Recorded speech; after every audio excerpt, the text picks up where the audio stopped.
মন্দিৰলৈ আহিছোঁ এতিয়া মা আৰু মই। শাওণ মাহৰ আজি দ্বিতীয় সোমবাৰ। যোৱা সোমবাৰে আহিম বুলি ভাবিছিলোঁ, কিন্তু বিশেষ কাৰণত আহিব নোৱাৰিলোঁ। আজি আহিছোঁ, চিপচিপীয়া বৰষুণ দি আছে, পথাৰৰ পৰিৱেশটো খুব ভাল লাগিছে।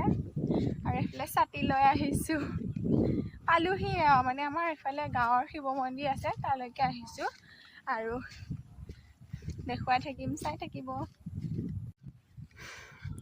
এইফালে মায়াগত গৈ আছে আৰু বলবম যোৱা মানুহবিলাক আহিছে আৰু এয়া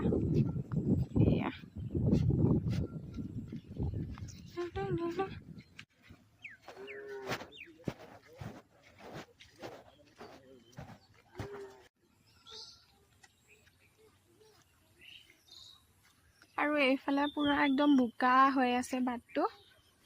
উপায় নাই আৰু এনেকৈ আহিছোঁ জংঘলে মংঘলে।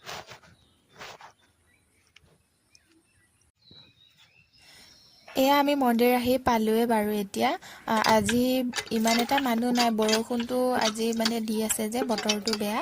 তাৰপিছতে বোকা লাগি থকা ভৰিখন ধুই ল'লোঁ আৰু ভৰিখন দেখুওৱাৰ বাবে বেয়া নাপাব আপোনালোকে।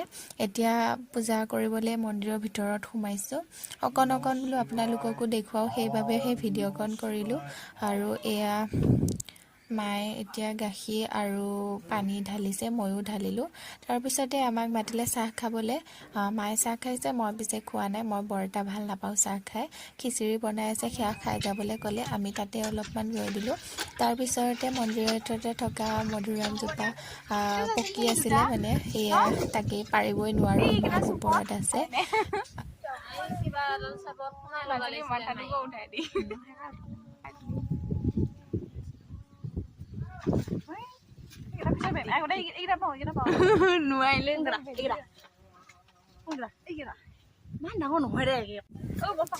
এইকেইটাই পালোঁ আৰু দেই। তাৰপিছতে ধুনীয়াকৈ গৰম গৰম খিচিৰি খাওঁ আৰু যাওঁ। মন্দিৰত বাৰু খিচিৰি খাই কোনে কোনে ভাল পায় কমেণ্ট এটা কৰি জনাবচোন দেই। আজিলৈ আহিছোঁ, আকৌ লগ পাম, বাই।